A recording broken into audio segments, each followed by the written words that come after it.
Chapter 1, Return to Randomness. Diamond and Susan ran out the Golden Hotel, but were greeted by a roaring ice monster. It was in black and white because that's how Dark Mirror was. "Hey guys. What are you doing here? Have you been watching So?" Max was flying around. He had rocket shoes that he used to fly around. He was using a very thin fire whip. The life bar of the blacktail was decreasing like molasses.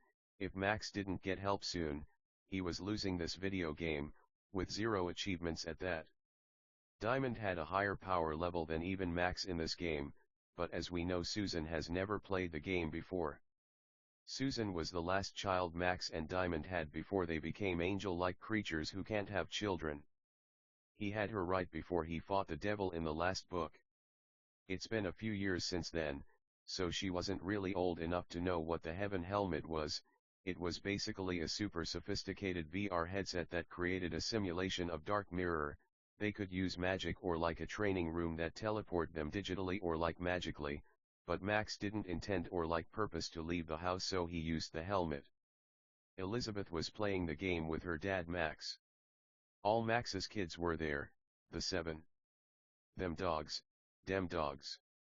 Diamond screamed and sent super rapid fireballs from both her hands, arms extended in front of her. The monster howled like a monster, screech, high-pitched, loud. "Listen guys. He's just gonna try to heal, we have to find a way to make sure it doesn't sit down," Max yelled. Lindsay floated the blacktail with leaves, then Elizabeth made a pool of fire under it. It wouldn't be able to sit on a single leaf, so it would fall onto the lava. This is how this kinda always felt to Max. When we come back to life, what was life but one big, nice, neat, swell, polite, awesome, video game? Mario was still nicer in a way, but Max loved coming back to this world to kick some butt every now and then. "Anyone else hungry?" Ashley asked in a humorous, calm way. They all took their helmets off. They were on FaceTime. "Helmets are the way to go," said Elizabeth in a humorous, calm way, just like her sister. Max loved them.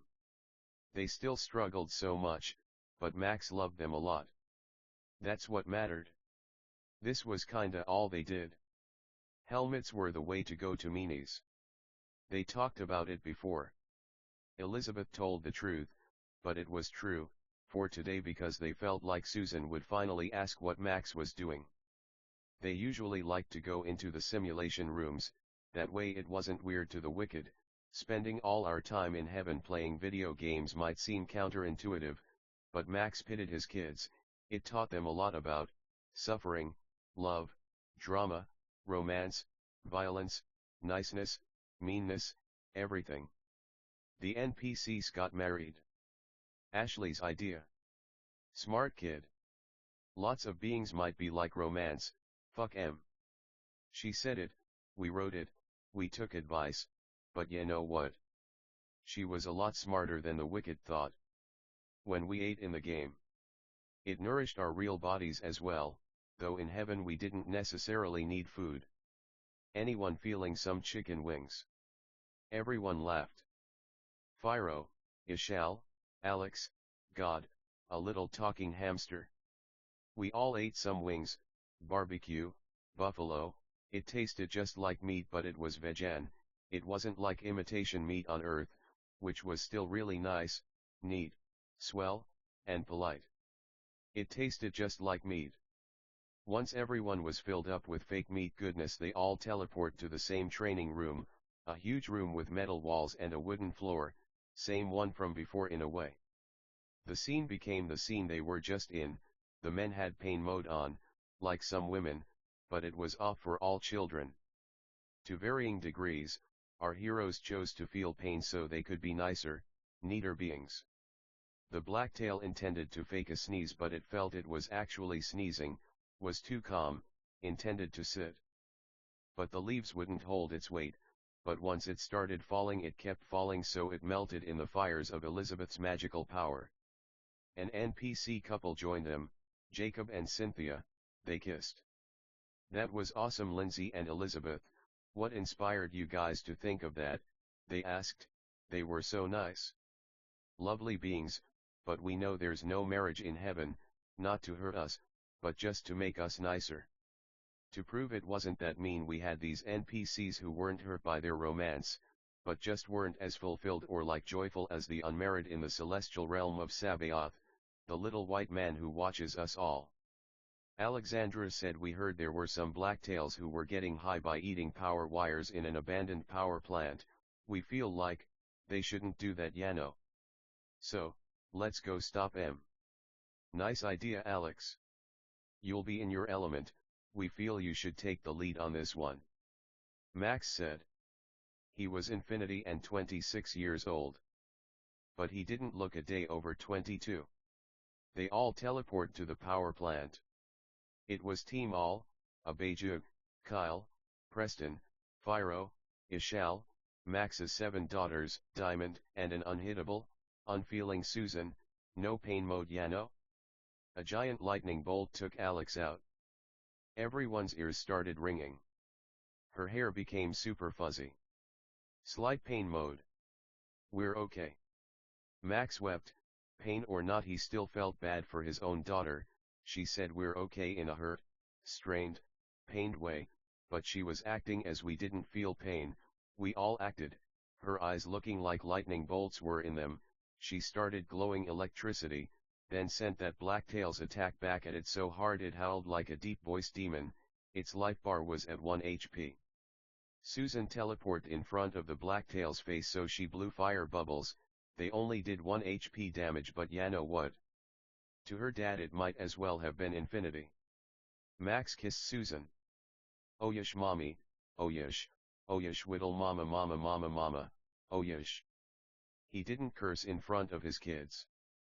That's how we know he didn't get too lost in the sauce like the Romans said. If this was real life, Max would be screaming all kinds of inappropriate curses or like swears, but his emotions were in check because he knew everyone was safe. Blacktails emerged from the shadows, chewing huge power cables. They glowed like electricity with lightning bolts in their own eyes. Max sent ice at all of them, but only one picked ice shield. The others picked electricity, fire, air, water, ice, and shadows. Lindsay had to be our secret weapon then. Blacktails had the power of teleportation, so let me tell ya, this wasn't easy. Whenever someone sent out an attack they'd just switch. Lindsay knew she should hide her power, so she used her sword or light gun, which we all carried, though it might not always be visible. Max used tables, chairs, cups, plates. He hit them all with a tree, but to be sarcastic, none of them re-upped their shield for plants. Lindsay knew her time was here, then sent razor-sharp rose petals at all the Blacktails. They were all halfway down. Max's gauge limit filled, so he used it to make the Blacktails repick their power shields, but in fear they all chose nature. So we let em have it. Ishal stole the show with a blizzard so cold they all froze in place, then blew up in little increments up their bodies until they were snow dust on the floor of a black and white power plant. Ha! The power of plants. Max is going to take a seat back to let some of his friends tell their stories. They went back to the Golden Hotel, to the beach. Some things never change, we guess. Chapter 2, Lovely Light. Diana was fishing in a peaceful village. This version of Dark Mirror had more civilized societies. This was a peaceful fishing village, but still, all was black and white. The NPCs were also completely black, like light or like silhouettes, though they could become more normal. So Diana made them normal because she liked how it looked. She also made everything look normal cause she wasn't Max. She was her own dog, though she loved a dog called Max. She caught many fish and kept them in a cooler to eat later with her friends. Something was wrong though.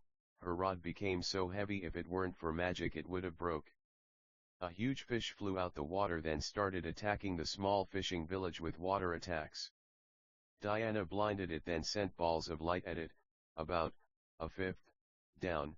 Her friend Tashiera, a talking Tyra, sent emeralds, diamonds, rubies, sapphires, garnets, onyx, lapis, and tourmaline at it. They were vertically long hexagons. About 5/6 down. The giant fish opened its mouth, sent its sticky tongue out, ate Teixeira and jumped back in the water. Diana wept, then jumped in the water to catch the fish. There were so many blacktails she surrounded herself with a light force field, then sent it out with such force it eliminated all the blacktails right away. They were small fish or like swimming plants. Mean ol, rude ol, impolite ol motherfuckers. Teixeira made the inside of the fish glow, then jewels flew out of it very quickly that glowed their respective, brilliant colors. They held hands, then swam back to shore. Diana sat with her friends on the beach at night, roasting their fish. Sorry Toddy, we wish we could have helped more. Diana said. It's cool Diana. Toddy was a light-skinned black woman with long curly hair, but her normal form was again a beautiful, clean Tiara. We know that thing took you off guard. Fuck it. But please be careful next time, Yano. It was our fault really. While we went hunting for firewood you were fighting our dinner. Toddy said with a quiet confidence. She smiled. They knew they weren't really in danger. Diana said, well, what do you guys think? That's one of the nastier ones we've seen. Diana said. She smiled with a quiet confidence. Poor kid, she's come a long way from pup days. There were 3 men there, Brad, Peter, and Edward, yeah, the guys from the beach. Well, one time we saw a sequoia blacktail, enormous. Brad said with a chuckle and smile. But was it big? Or was it mean and fucking worse than a big fucking fish? Diana said. She felt insecure. She missed her dad. But despite all her insistence, Max said she should get out more. Well, no. Sorry. Brad laughed. We all made mistakes, what mattered was learning from them. But man, that thing was no pushover, that's for sure. Peter said one time we saw a car blacktail, but, no. Man, we even rode in it. He laughed. Talk about a fender bender. He laughed again. Nice man. Teixeira said, well guys, we're glad we have friends like y'all. It'd be funny if we invited the NPCs. They all laughed. LOL, it was pretty funny. Diana said, yeah, well, we're glad you guys are all real, 'cause you're real awesome. What do you guys think our dad's doing? Diana said this with a quiet confidence. She was just like her dad. Tough, kind, loving, a seriously good melee player. Well. Ed started. He's probably watching your little sister in Golden Hotel. He laughed. Probably at the beach. What a nice man. We remember when we first met him. Aw. Glad we fucking made it, we weren't sure there for a bit. They all laughed. Max was proud of his kid. She's come a long way from when they used to eat scraps. Diana wept a lot. They all got up and hugged. All right, come here, don't oppress the poor for they're poor. They all cried and hugged, wiped their tears and laughed. They rode dragons over the dark mirror. Max was glad Diana's dark mirror was kinda light, then he thought, that makes sense, he named her Light after all. Chapter 3, Susan. Silly shape solving. Susan stared at the shapes with a serious concentration, the kind Diamond couldn't touch. She didn't know, did the square go in the circle, square, or triangle? She picked up the cube, considered all her options. The chains of her mind were pups, baby food, Barney, Sesame Street, and Susan. She was named after a baby Max met at a beach. She was a beach ball. This Susan, however, was a beautiful little human being. The math of her mind raced. If we pick circle, it might fit, but might isn't nice enough for dear genius Susan. Square seemed more logical, but the wicked lied, they might be lying now. Triangle, looked like square with rough edges, but poison ivy looked like ivy, but rashes didn't look like normal skin. No. Max didn't let that happen, but they did watch a video.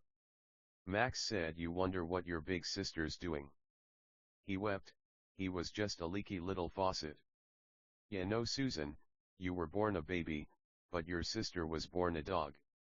A dog? Susan asked. Can we be a dog, Daddy? No, our love, well. Max made her a dog. She laughed, then tried sleeping. Hey silly.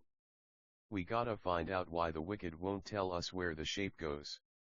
Listen. We feel, it might be square, but if it's not, no, it's the fault of the blacktails, not yours. Daddy? Susan asked. Yes, our love, Max replied. We wish this was easier. Diamond walked over. Listen, baby. We struggled with this too when we were your age. All you can do is pray, become a dog aunt, intend or like purpose every dang hole until we get lucky. Life's all about luck, kid. Diamond said. She was a nice mom. Max loved her. She missed Cassie. Our friends were busy nowadays. With Max saving the world, it left everyone with a lot of free time. Diamond's hand guided Susan's circle didn't work, but square did. Susan laughed and clapped. Mommy, why didn't we have to intend or like purpose every hole? Will it fit in the last one too?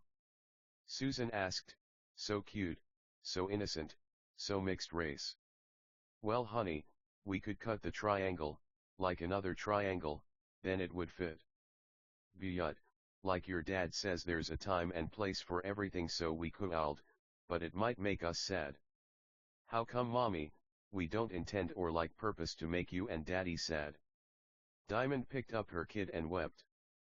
They knew God didn't exactly like for beings to be called Dad, so they usually intended or like purposed for Susan to say Max, not Dad, but it was fine. What could be done? Well, think of it like this, if every shape looked or like felt the same, we'd be sad because there wouldn't be much variety to life. Oh. Duh. So. Susan knew, for she knew it all, but she was still so confused. Her mom picked her up and kissed her a lot. How about we go swimming, baby? Diamond said. She knew Susan was smart. Shapes were dumb anyway. How often did shapes come up in real life? There were shape celestials. Every celestial studied their thing forever and ever, unlike humans or like angels who were broader. Diamond laughed with her baby. Diamond made Max a nicer being. He usually would have just chilled on the beach, but he felt he should swim as his daughters. He saw Diamond as a daughter in a way. Wow! Diana just hooked a giant fish. Max knew psychically. Diamond got the info. Susan too. Nice for her. We just say hi to her later. Diamond said. She knew Max loved Diana, but she felt he might be too hard on her sometimes. We're dumb or like. I'm dumb, we feel like. It's nice for her to be alone or like with friends, but, you're right, we'll say hi to her later. How about now, Daddy? Diana said. Diana. Me and your mother were just talking about you. Good job on that effin' fish. Fuck bad people. Don't say effin' in front of kids. Okay, fuck you. We hope that was better. Tell me, was it worse than the ocean lighting man, the upside down one? Same level, but probably a little worse. They smiled and hugged and fist bumped. Legit. Wanna swim? Max replied. Sure. We brought our friends, Dad. Oh shiz. What's up, guys? Long time no FNC. How are we? Max said, excellent, sir. EFF shapes. They're pointless. Especially circles. They all laughed hard. Then swam. Kids, teen, adults, elders, flooded the speech. They named it after God. Max was too humble for all that. God's gold water, nice name. The heat was burning, the sky was blue, the clouds weren't there, the sand was tan, like diamond. Max was happy. But now we was always happy, but if we think about it, he was always happy. Max held his baby. She had a sphere in one hand and the holes in the other, and kept hitting the sphere on the square until it accidentally went in the circle. That's our little genius. We did it, Daddy. She hid her hand on her forehead. Oh, she smiled really big. blushed really hard, and had a million little light bulbs go off in her head at once. It's like, the circle goes. Oh my god, how obvious, but like so not obvious at the same time. She hugged her parents. You're a genius, just like your parents, baby, Max said. Proud dad. Diana held her little sister and put her on her shoulders. The camera swung and panned to the blue sky. The sun rang. Heat and cold. End of scene. Next chapter, yo. Chapter 4, Eliza's incredible inclusion of increments. Eliza the talking shirt was a character who swam with Max in the last book and gave him one of his favorite memories ever. Swimming with talking clothes in a heated pool in the snow, cannonballing off a roof, water flying in the air then landing back in the pool, laughing with friends and family. She was in a huge hedge maze. She bet Lacey, Eliza, and Joy, she could beat this maze in 10 minutes. She was moving like shirt lightning. She became a human being because she thought it'd be funny. She dashed through that maze like a rubber ball, or like an Etch-a-Sketch, or like a 3D film. She met talking rabbits with top hats, monocles, tux coats, tea, and a talking table, a talking chair, a talking potted rose, a talking sun, a talking moon, a talking turtle. They all were dressed like the rabbit. Eliza was so confident she didn't see any harm in taking a tea break. How are we, guys? So do you guys know the way out of here? Eliza asked. Sure. But what's the fun of that, dear talking shirt? We know you're smart enough to figure it out. Our advice. They talked with funny, fancy accents. Posh, British even. It's shaped kinda like a snake, or like a dragon, or like a worm, or like a shoestring. The talking chair finished. Obviously, she said in a silly way with a fake mustache on. It's just, we told our friends we'd finished in 10 minutes. Obviously, they all said with a quiet confidence. Well, you have to be fast like rabbits, a rabbit said with a wise, high-pitched, caring voice. And patient and strong like an elderly white-haired, Grandpa Tortoise. Grandpa Tortoise said. Thanks, guys. Well, don't be in a hurry, our child, we'll show you the way out, said the talking Sunday. Really? Eliza said. She was super happy. She had a big smile on her face and she was excited to finish this bet so she could get her $20. Of course, child, said the talking moon with a quiet confidence. In exchange for knowledge, that is, you know, knowledge is power. Finished the talking moon. This kinda reminded Eliza of Alice in Wonderland, Auron, Cora, and some other stuff we don't know. We're not her, we're Max. So, what's the best armor a talking table could wear? Well, it depends. If you want something professional, the silent suit increased stealth and is still sleek and stylish, but if you want something bulkier, the knight's table, fits tables of all sizes, decreased movement adds to defense and is sturdy enough to last a lifetime. Eliza said.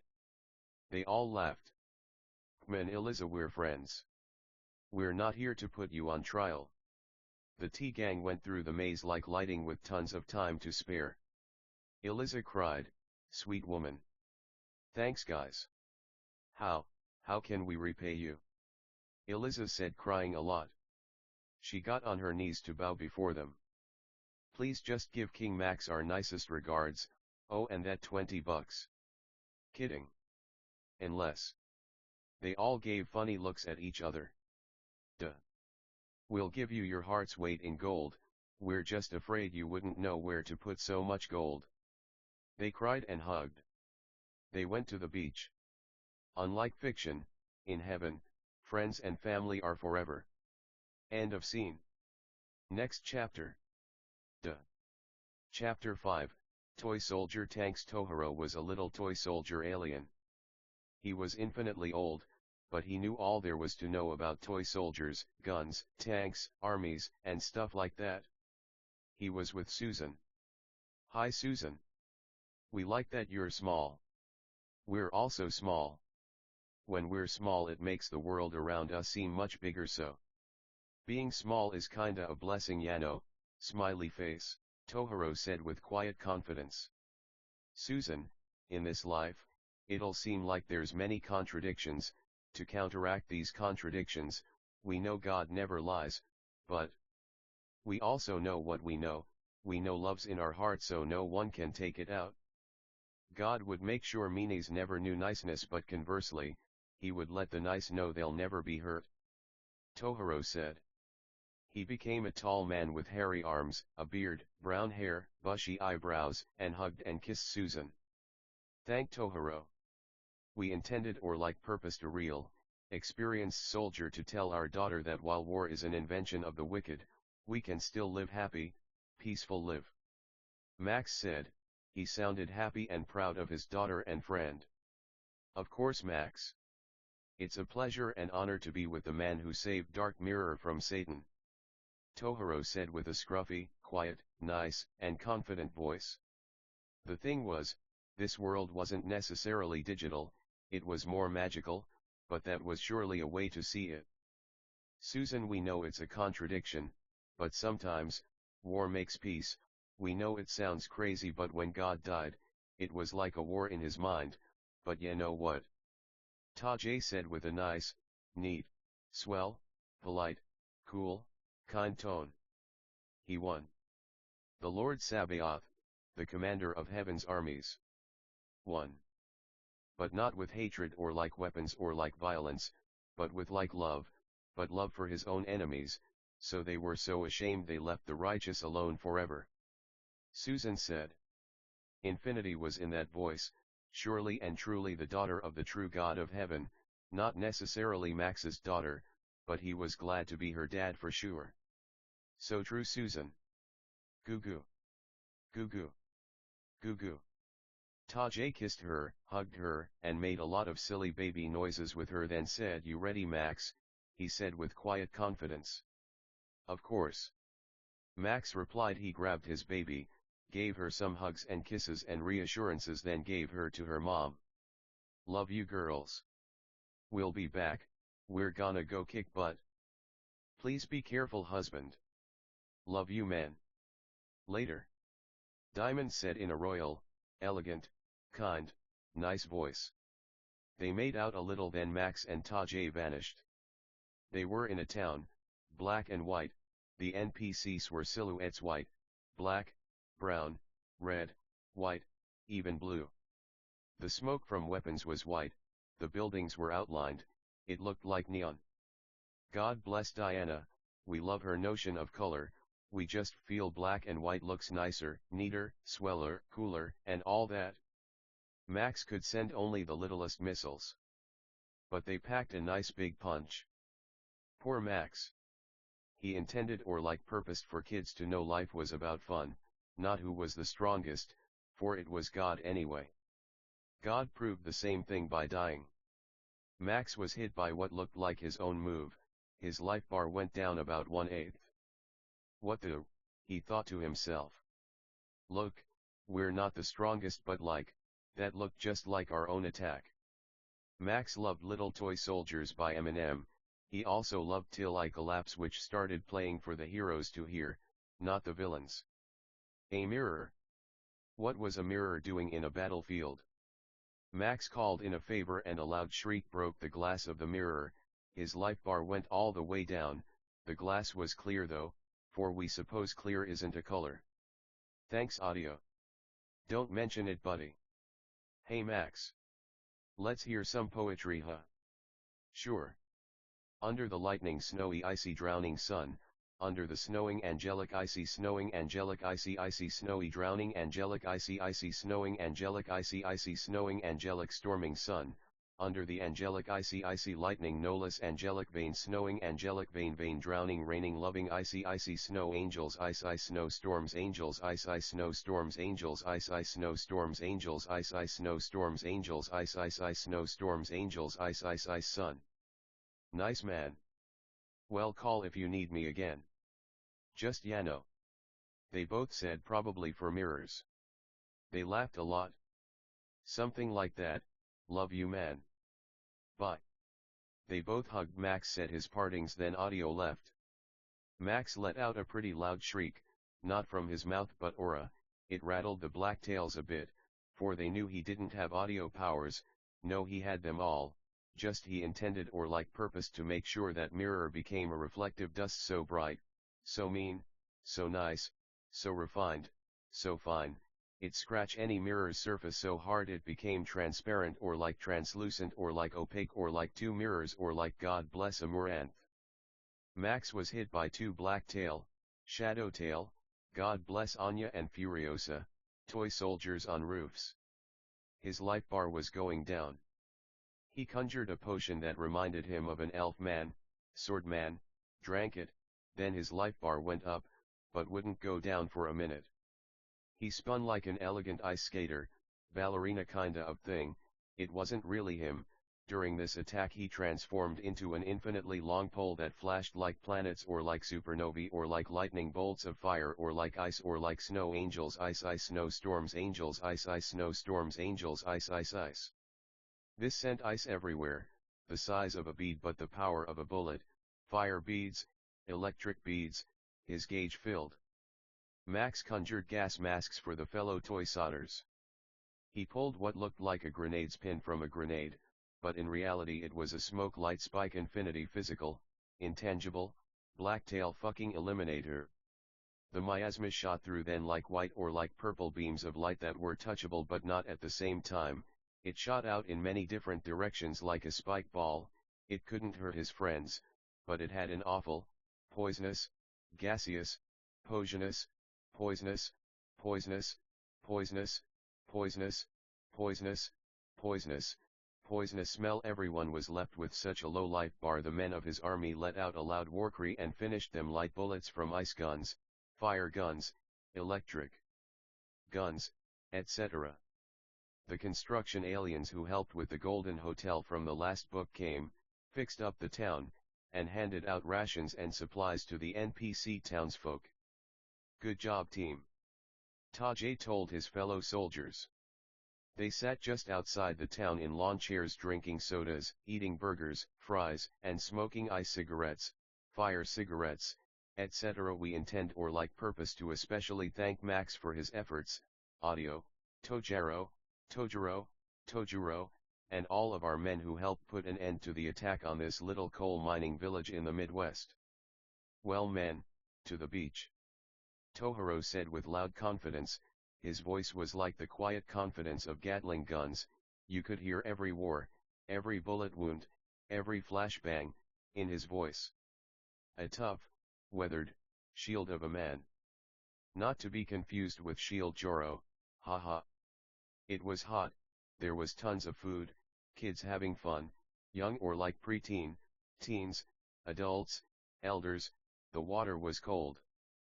Huobaby. Max said to Susan in a silly, goofy tone. How was the mission? We hope it went well.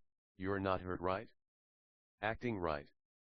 Diamond said with a big OL smile.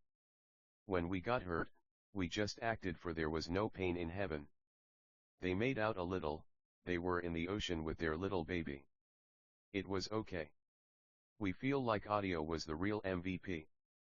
Max said he knew Diamond loved Audio. We love Audio. Aw, what was it like, a mirror? Diamond asked in a nice, cute, kind tone. Yes ma'am. You are so knowledgeable and smart. You remember when Audio had his fight on Dark Mirror? Max said. He knew she remembered. We never saw so much broken glass in one place. Yeah. The broom aliens worked overtime that day. They laughed and made out. They kissed their daughter.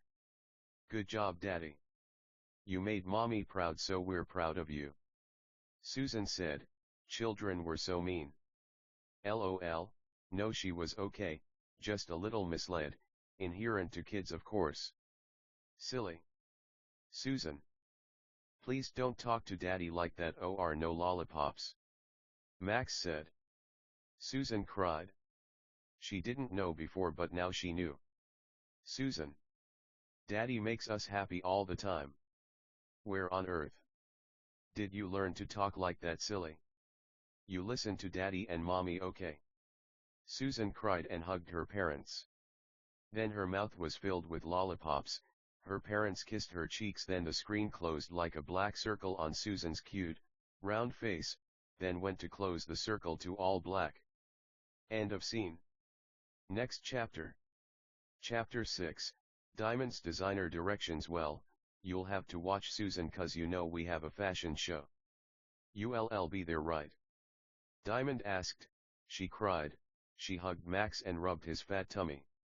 She'd miss him. Susan misinterpreted her mom's tears. It's not cause Dad hated her, it's because she loved him a lot. Happy tears, really? Of course.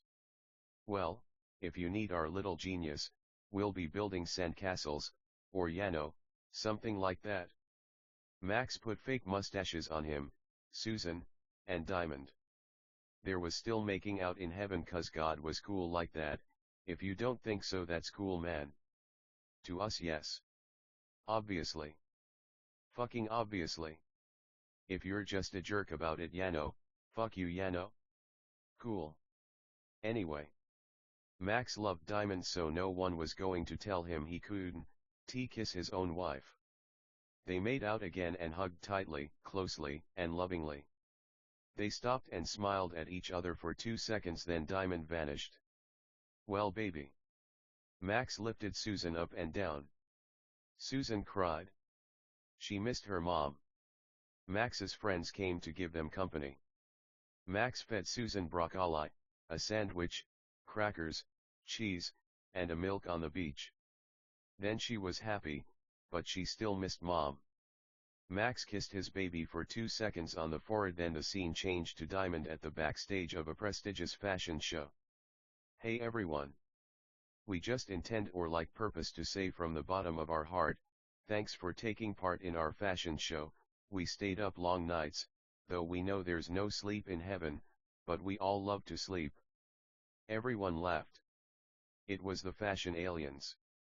Eliza, Lacey, Eliza, Joy, Max, a lovely pair of pants other Max met at the pool, and Jason were there. We put our blood, sweat, and tears into these designs. Thank you for your constant and unending support, love, kindness, niceness, neatness, prayers, inspiration. Diamond said. She was so happy. Max would have been glad to hear it.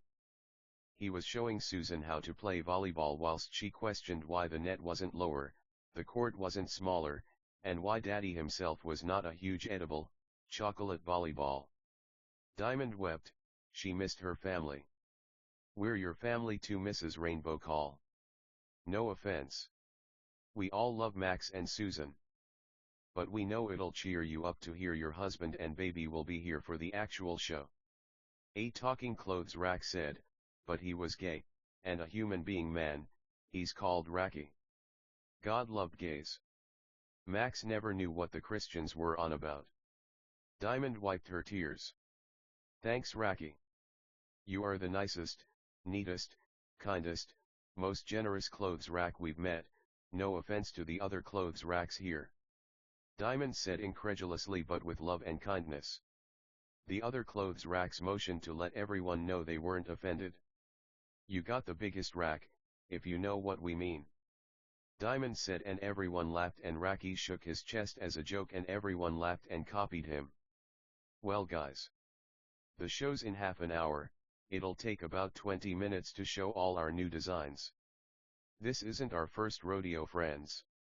Look fabulous. Elegant. Majestic.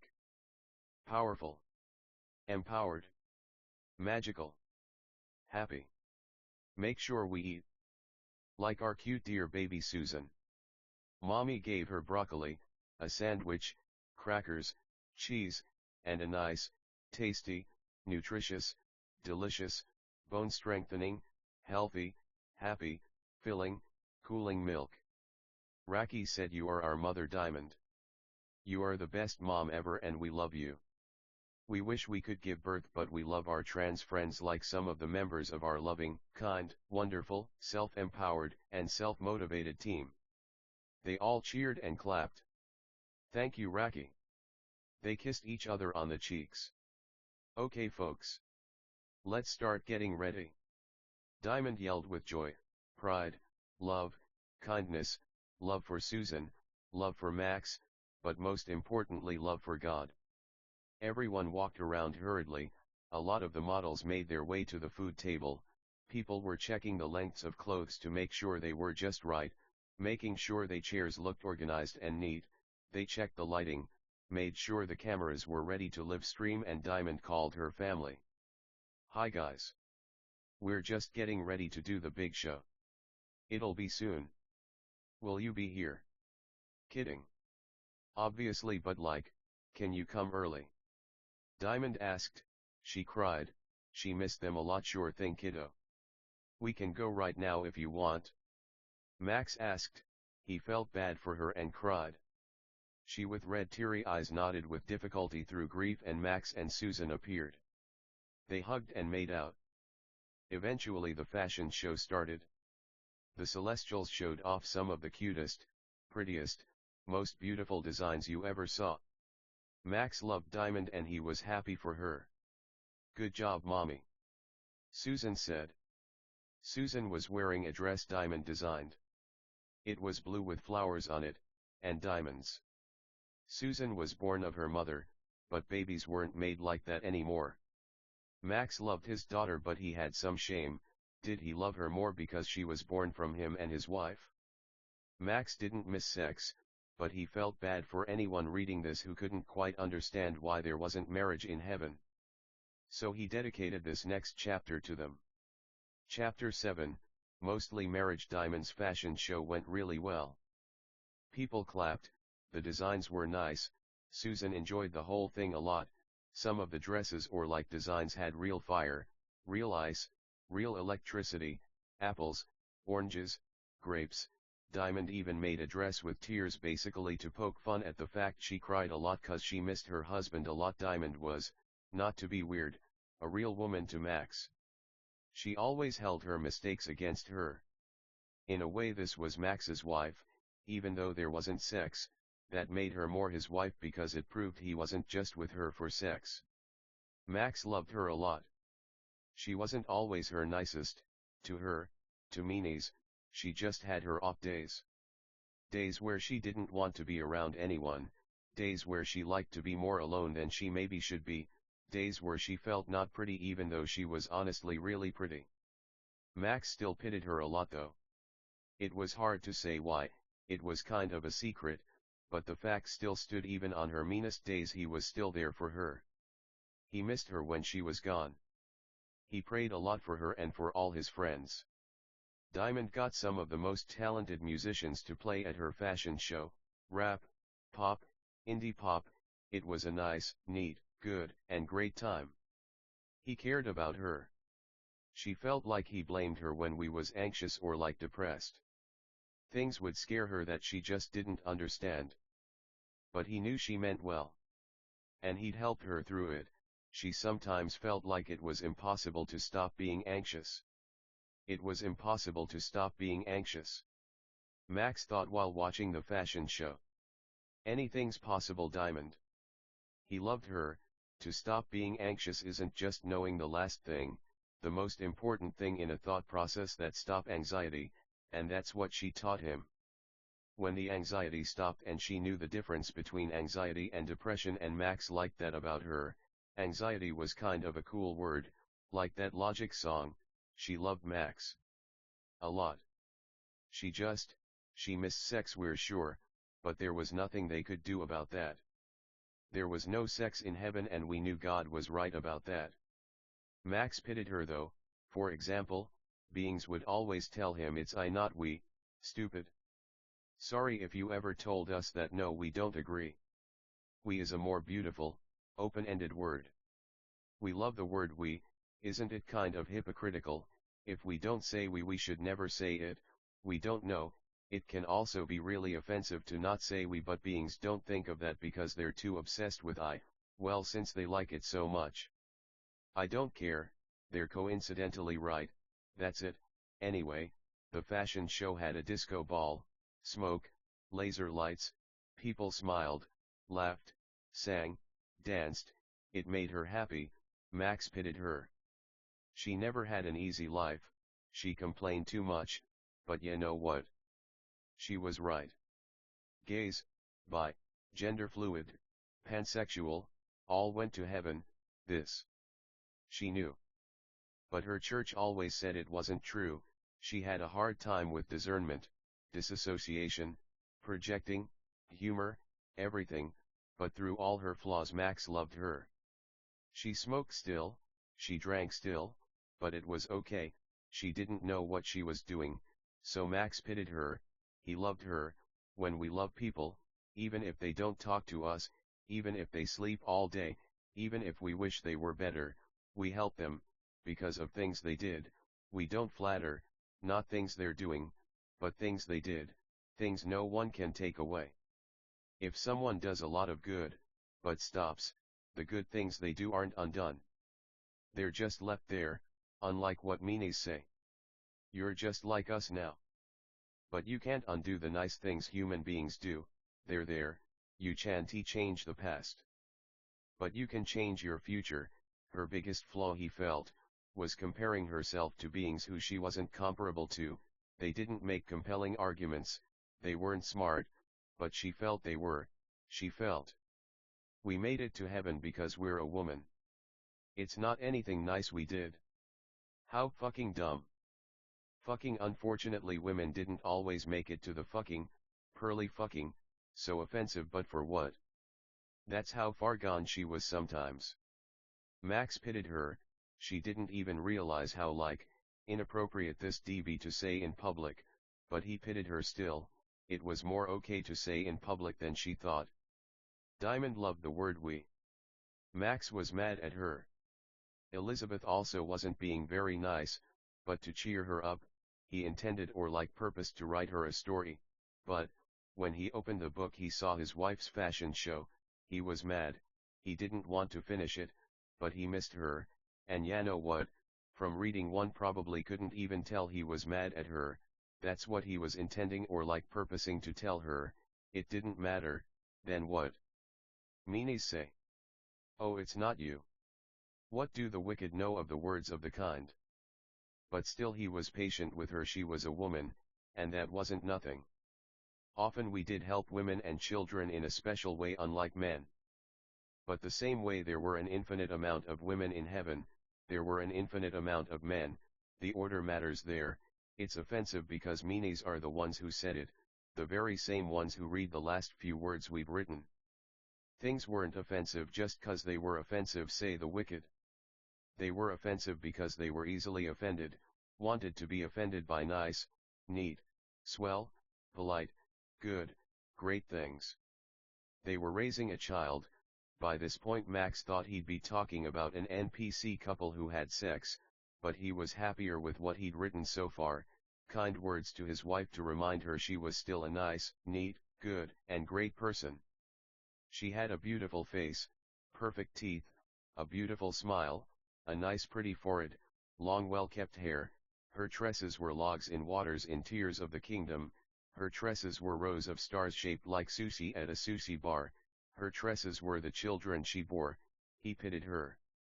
She wouldn't always believe it, they'd fight, they'd argue. But she'd just do it 'cause she thought it was trendy, cool, everyone did it. But when she looked back in her more honest moments, whether she was nice or even mean, she knew it wasn't Max's fault. If she was mean it was her fault, but even if she was mean it was still the wicked's fault, because a mean beings can be forgiven but not a wicked one. Pure heroin by Lord was like actual heroin, am I right? There's that word the wicked love so much. Ribs is an anthem about not intending or purposing to grow older, wanting an education, but a more worthwhile one that lead to joy, not a boring office job, where we were bombarded by the constant incessant tones or rings of office supplies, keys clacking, printers humming, phones ringing, indistinct chatter like the echoes of the purgatory of our mind. Clock out, drive home, no Bible, no love, no church, no religion, no spirituality, no Christianity, no preaching, no pulpit, no baptisms, but secular suffocation, no spiritual sophistication, but overly sexual solicitation, no solid solidification, said Diamond. Max loved her. He truly liked it. She was insecure about her smarts, her knowledge, but she was a lot like this book. Beings might not like the way we talk, but again, imagine if we never said we. Diamond was the same. She felt dumb for not saying I, not we, but those beings were hypocrites. At the end of the day, she was a smart, cute, charming, honest, kind woman. When we lets the indistinct chatters of ghostly infidelity creep in our brains, the only step left is to hate a sensible quote like no solid solidification, but the polar opposite was true as well. To Christians there was no alliteration, rhyming, music, shows, movies. It has to be Christian or it just isn't nice or like need. No cursing. Talk about Noah's Ark. Talk about Moses. But don't talk about Solomon's wives or like Uriah or like the more offensive parts of the Bible. Diamond knew, so she was smarter than the world, and the church, and there was no one else. She loved the day, but Max loved night. She felt wrong for not agreeing, but this was a subjective matter. When she didn't feel pretty, she'd exaggerate till she believed it. The thing is, the appearance is not all that matters. But for a woman, it makes more sense. For example, St. James writes, the one with no faith looks in a mirror, but forgets what they look like when they look away. A man utterly looking at a mirror all the time, to us, is disgraceful. But a woman, she does makeup for what? Hours, maybe not after her makeup's done, maybe a little, like men look at themselves a little, but hours was a long time compared to 0 seconds, 0 minutes, 0 hours, 0 days, 0 weeks. Max's friends would get it. Diamond's friends from the beach. We all are special, we're all smart. Don't let anyone tell you when you rapture or like say something exciting it wasn't, when everything faith, and nothing's really provable. Raptures, excitement, faith, hope, and love, are all we have. Mostly marriage. Max's alliteration. Diamond loved it a lot, and he loved her again. This chapter was going to be two NPCs who were married to talk about sex because again, there's no sex in heaven. Max did feel, he hated to say it, but he felt like this was mostly a marriage. It was mostly good, it was mostly great, or that's how Diamond felt he saw it, but this was marriage. They loved each other and this chapter cheered her up a lot. It's all he asked for, his friends too. We say this because the chapter's now over. That's how much things can change, but when they change, let them change, because change fosters growth, and growth fosters love, true love, which is never broken. True love's kiss is a common theme in media of Earth. We don't know about generations before us, but probably, Max loved probably in Diamond's funny tone, when we feel true love's kiss, every spell. Every spell. Diamond said. Every spell, they both said together, is broken. End of chapter. God bless Paper Mario. Next chapter please. Chapter 8, Chimney Children. All the main characters from the last book became toddlers. They started telling each other jokes. Oak said okay, so a tree walks into a bar. Gets hammered, leaves and gets in his car.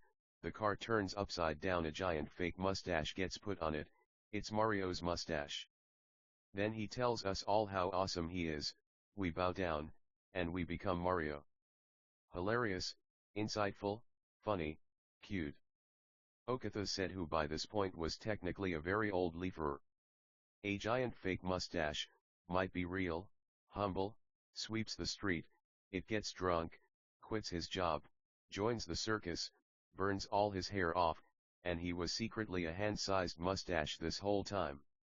He gets married to a lady mustache, they have a baby and the baby's so small they forgive his dad for lying about being a big mustache.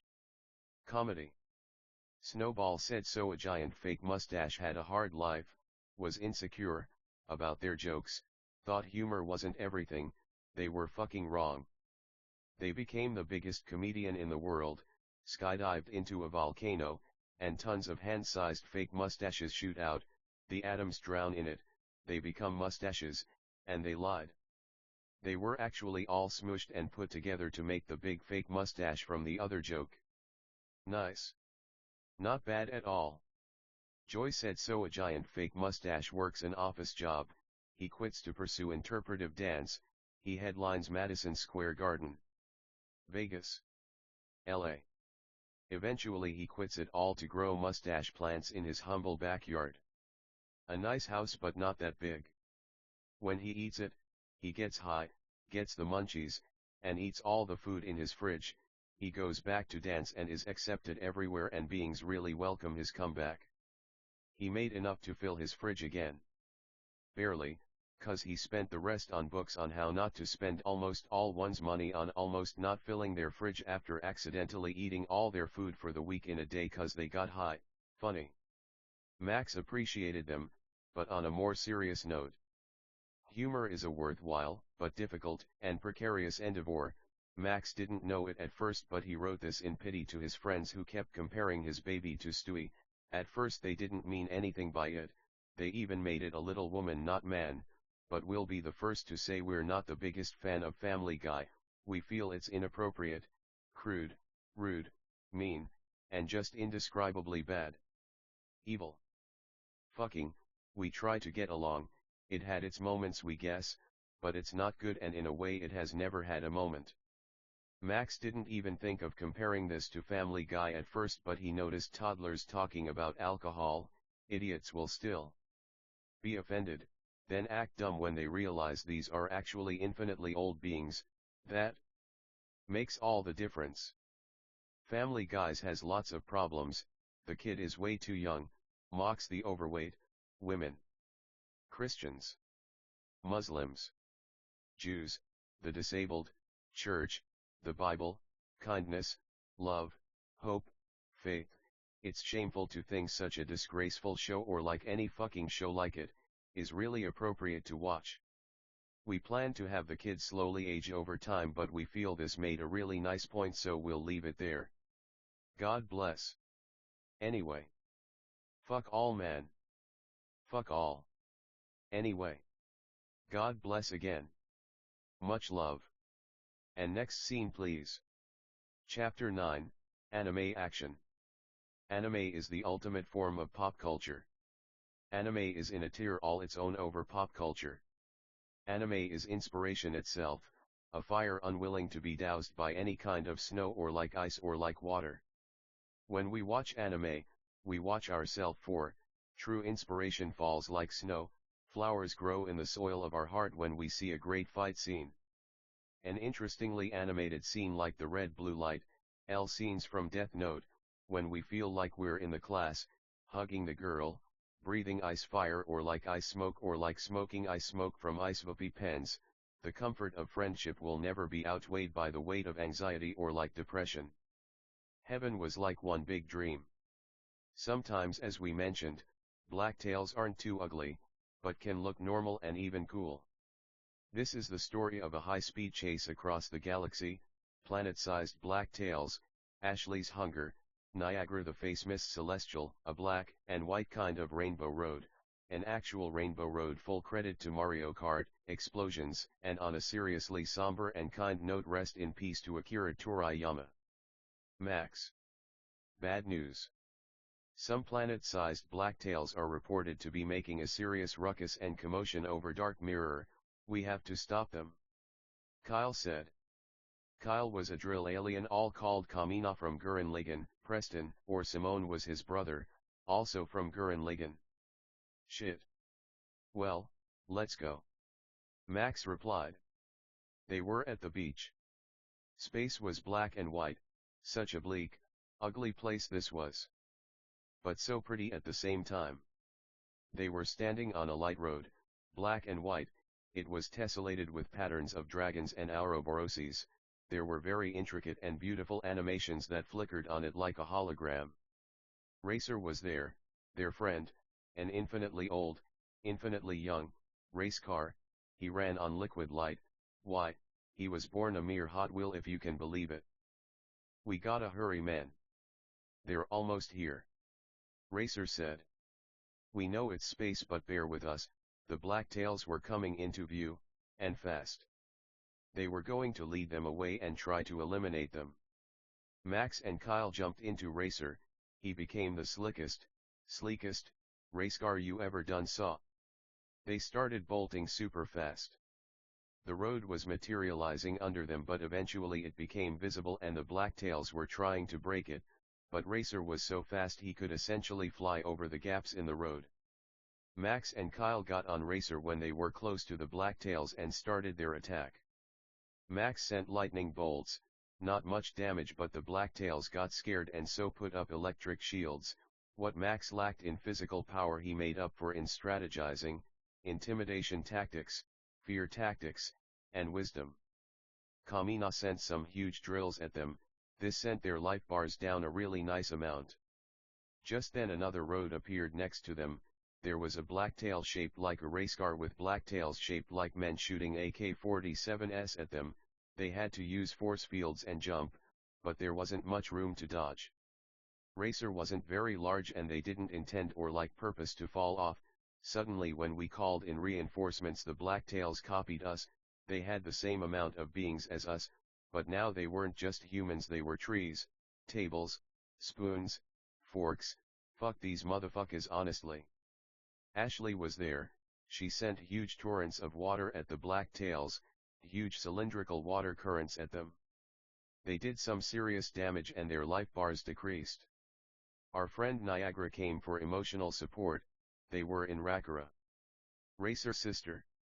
She was a face mist alien. She was able to increase Ashley's power, but like the clothes aliens, makeup aliens didn't specialize in combat.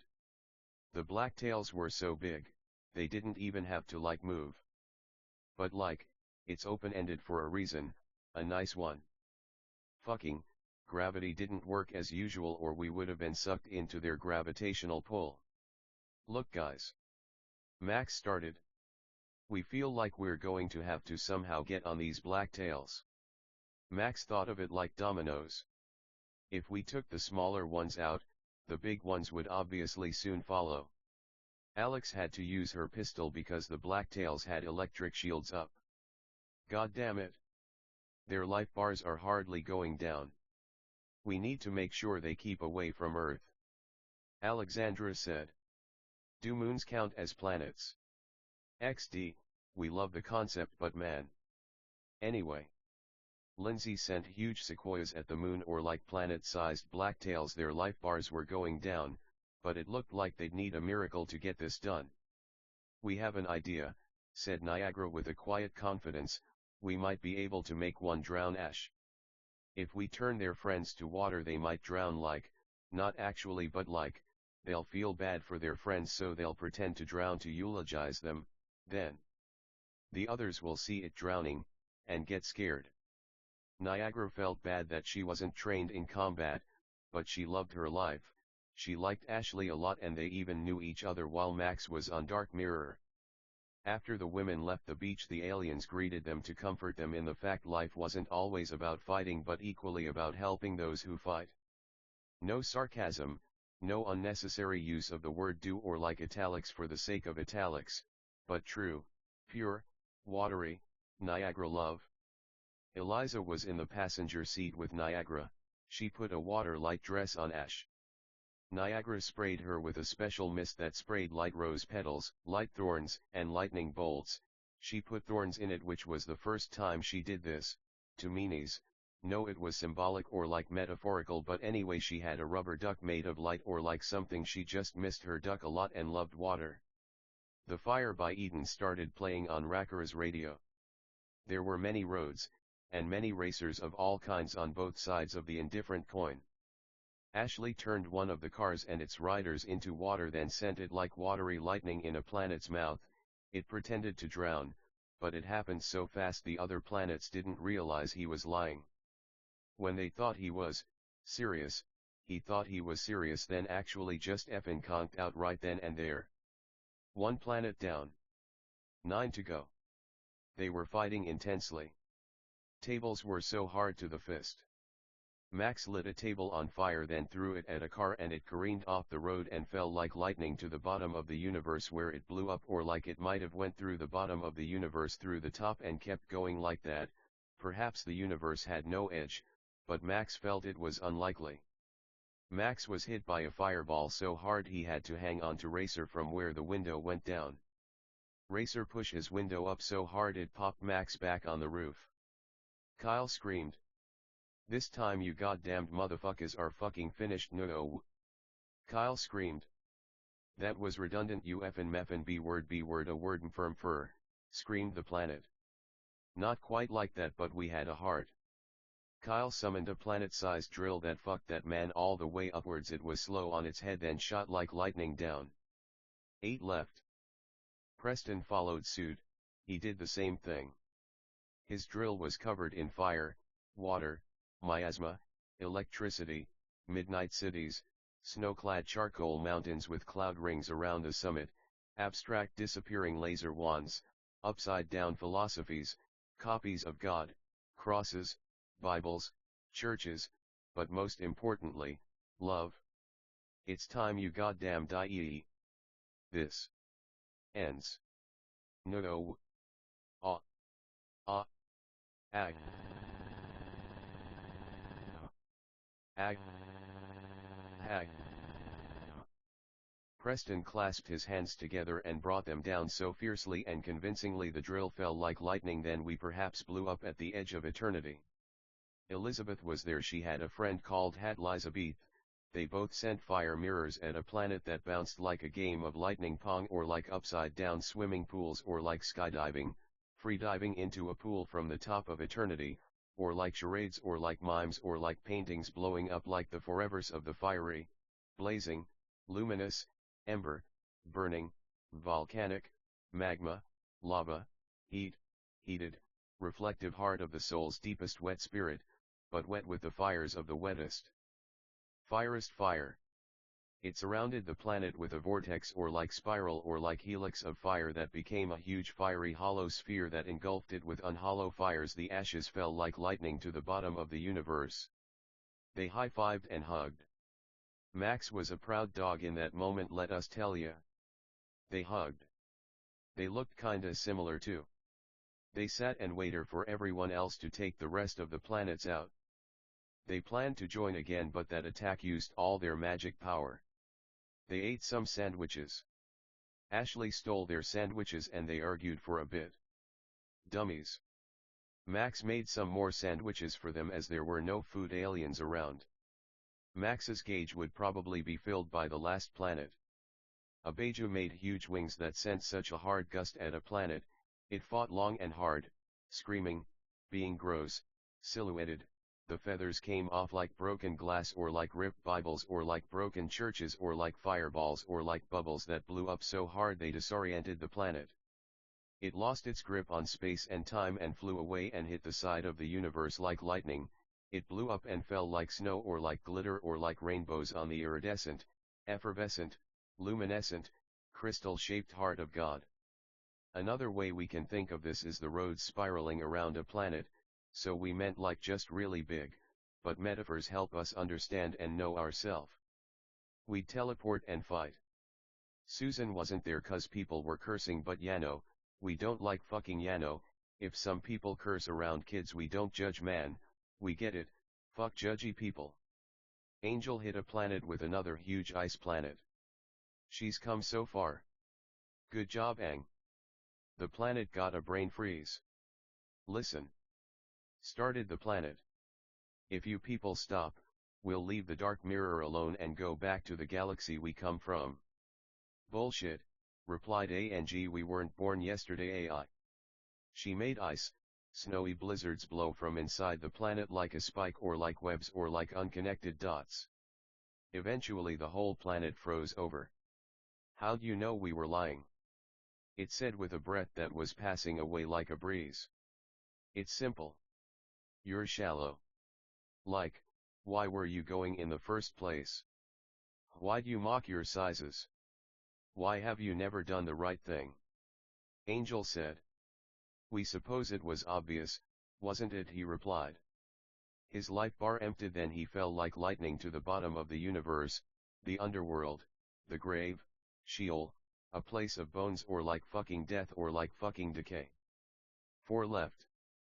Hadika and Hadley were riding in Speedara, Racer's other sister. They had a big family.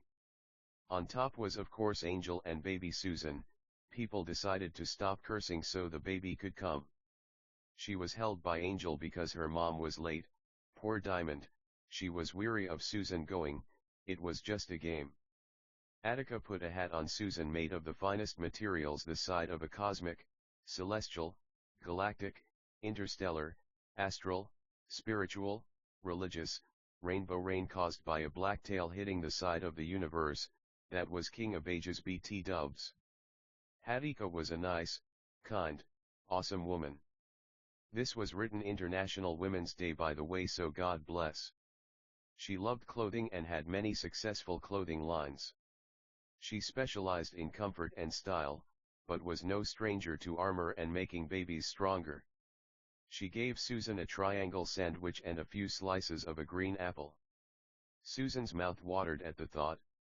Angel held Susan up, and Susan, with a fierce, angry, silly, goofy, cute, and small face, extended her arms like her mom and sent shapes at the black tail. She knew where the shapes went, and Max was never prouder. Max was handling the riders because the planets were too big to hurt. Susan also hit the riders.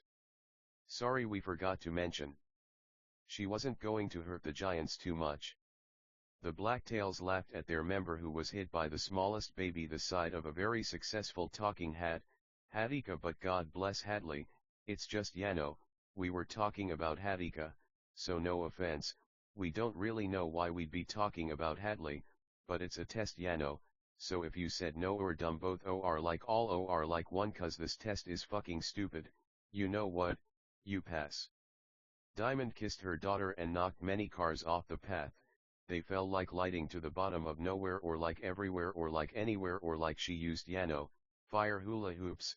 The Blacktails were being inappropriate because she had to charge them by hula hooping, but you know what, fuck em. Hula hooping was one of Diamond's favorite things. She loved to do it with Susan, and Max also loved to join and watch in a not fucking weird way cause that's his wife. There were still 4 left. Hadley wept. She didn't know if Aang had enough magic power for another huge attack. It's okay. Aang peeked her head while sitting on the roof.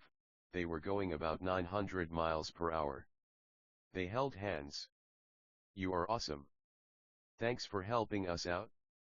We heard you make the best shoes and gloves anyone can find. When this is over, do you think you could shoot a pair? Aang asked with a smile.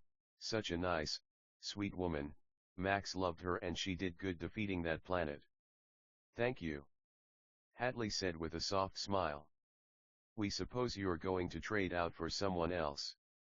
Hadley said, feeling a lot more optimistic and hopeful. She was sad cause she was going to miss Ang. But she didn't know it. We took acting seriously, we could have suspended belief and had them hug, but this fast. Plus, we were never hurt. We only acted hurt, so sticking to realism, they were really best friends. They talked a little more and Angel left. Angel was replaced by Orchestra, a music alien. Hi Speedara. First and foremost, we'd love to thank you for your steady and accurate driving during this difficult and trying test. Second, we love your hair. We saw how you look. So tall, skinny, with beautiful curly black long hair. Thanks. Have you seen Death Note? Speedara replied. We have. We feel it really captures the themes of suspense, mystery, thriller, justice, power, control, and love and romance. Orchestra, pronounced orc, replied. Right. We just. Speedara wept, but we couldn't see the pain of being a car. We intend or like purpose to watch it when we get back if you want. But we totally agree, no offense. Speed said. None taken.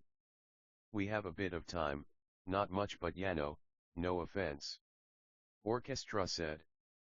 No, yeah, we just wanted to say you're right and we feel it's the best anime ever and yeah, love you, God bless, good luck. Speed said fast and funnily. Thanks. Orchestra replied. She blushed, she thought Speed was funny, a lot like her brother. Orchestra summoned a huge orchestra that played behind her while they raced. The Blacktails kept yelling insults and flinging magic powers, but they deflect them with their instruments. This is the end for you, you big ol ugly motherfucker. Susan and Diamond had left by now, no cursing around the baby. They were with Max actually. This was Orchestra talking. How dare you fucking ask why we know you're mean? It's obvious, if you're not nice. You're mean. You mean ol rude son of a fucking impolite motherfucker. Orchestra finished strongly and hilariously. How dare you speak to us like that, Orchestra?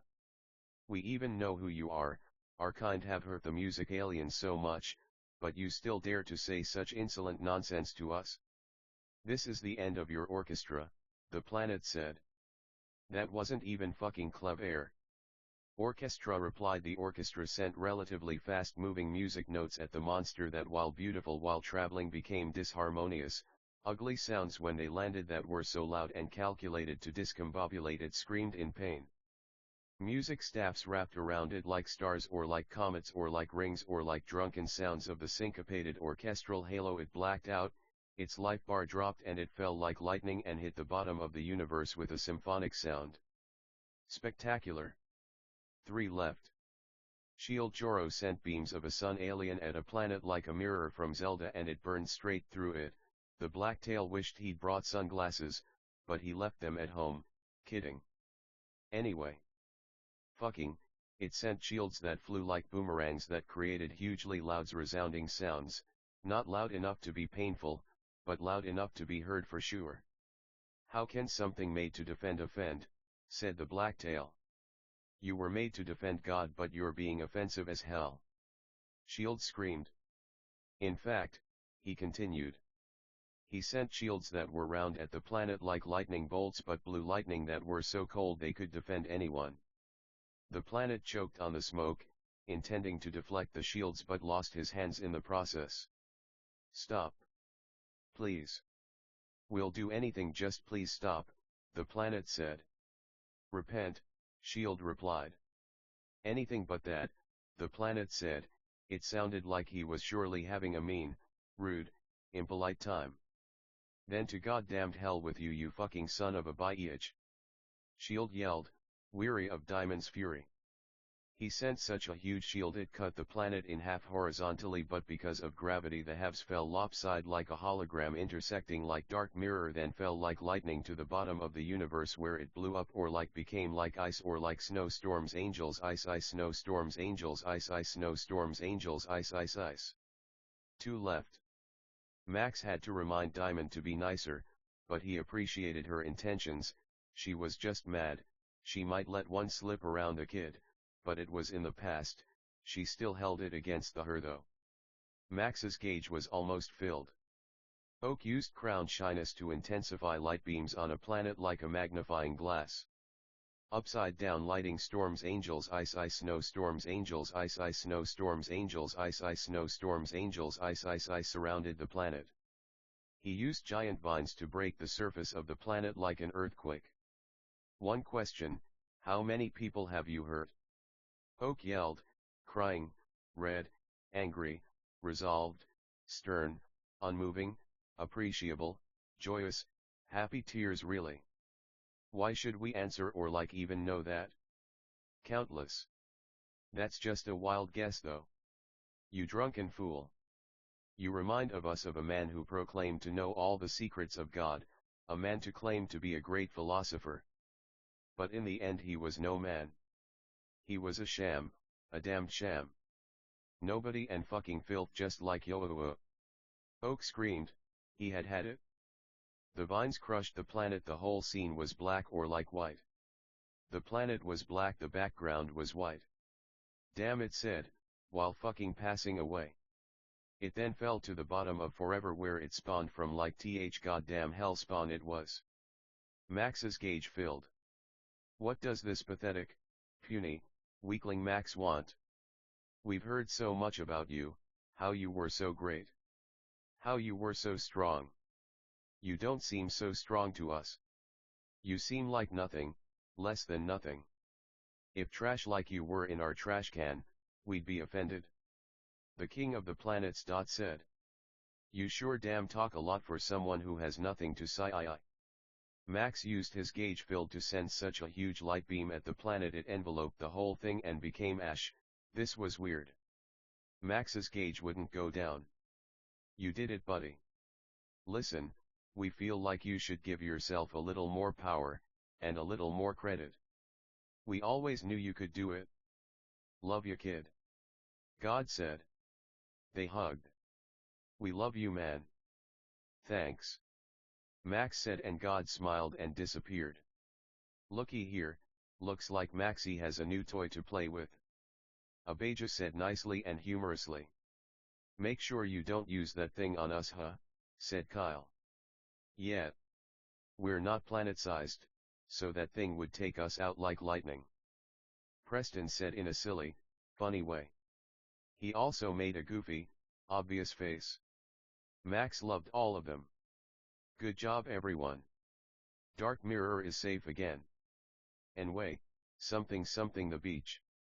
And they were at the beach. Something. Good job, kiddo. You really made your dog dad proud, Elizabeth.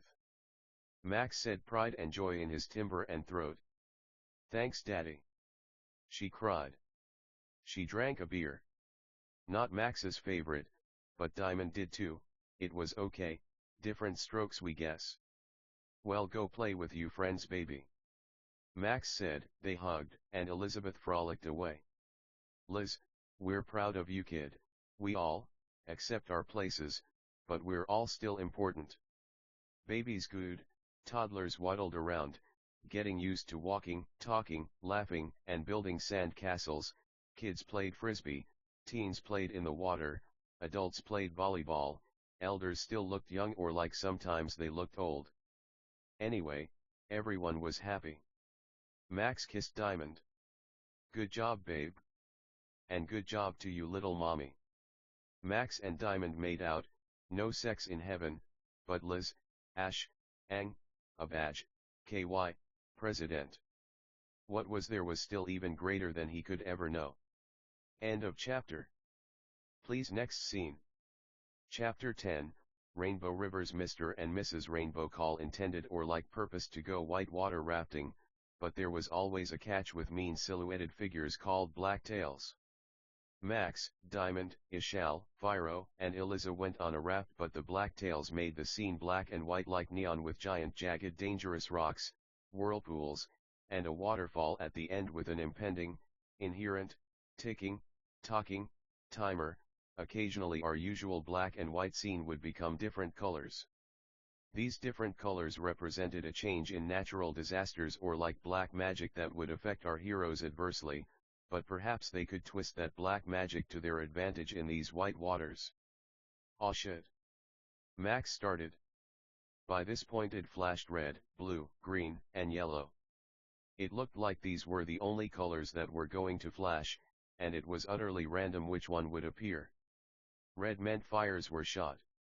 Blue meant the waters would become rowdy and rambunctious. Green meant leaves and flora would attack Team All, and yellow meant bright lights would impair their vision, and beams of yellow light shot them which depleted their life bars. Red again. Duck.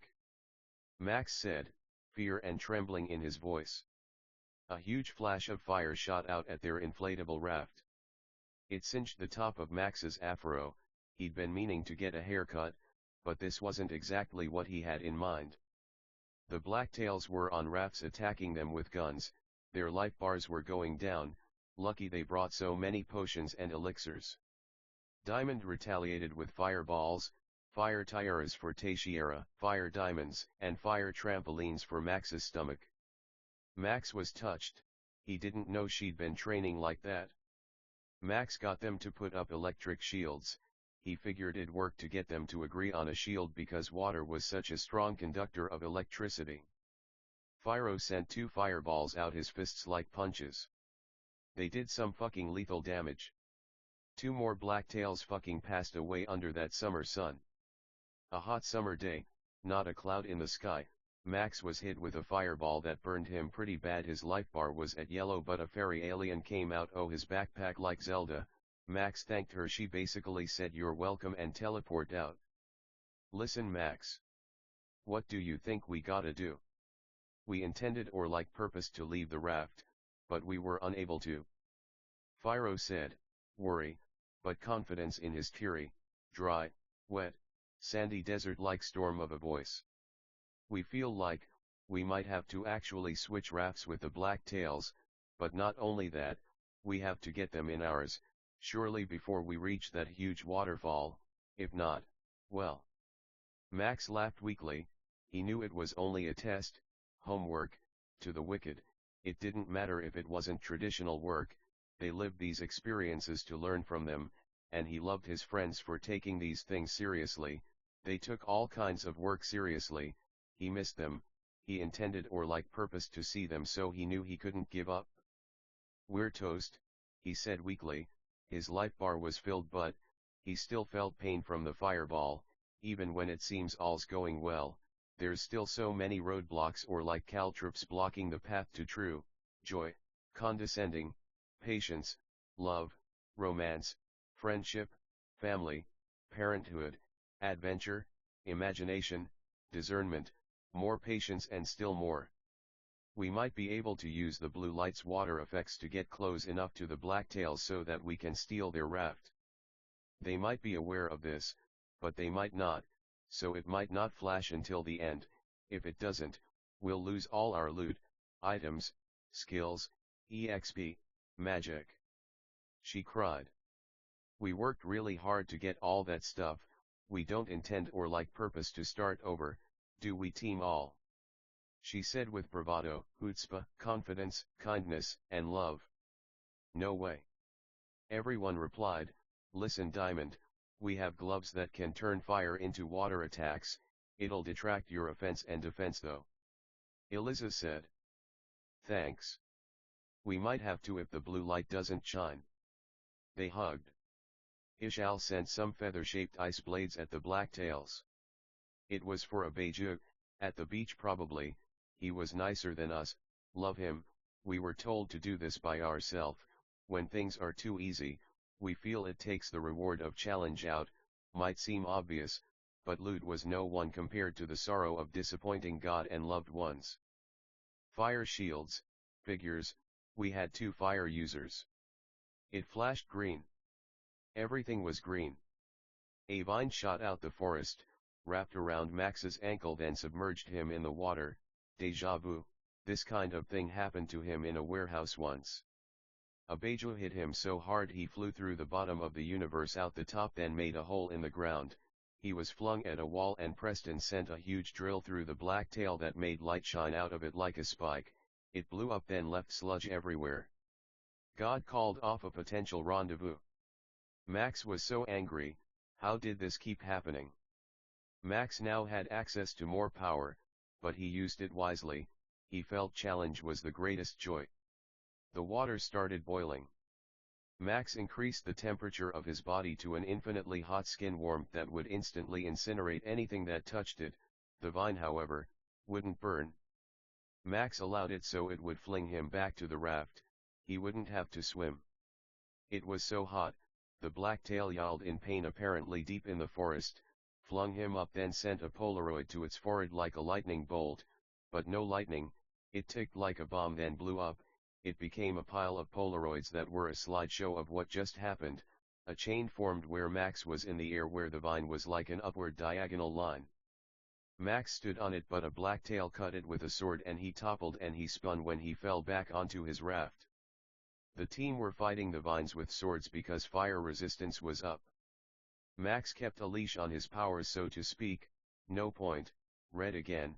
They were getting closer to the waterfall. If it didn't go blue soon, they didn't know if they'd be able to survive the drop. The blacktails sent phoenixes, fire horses, fire snakes, etc. at team all, but they honestly took it on the chin. Eliza healed the team with bandages she'd levitate then wrap around their arms. It's because she wasn't an offensive player, but more a magician that specialized in assistance and armor.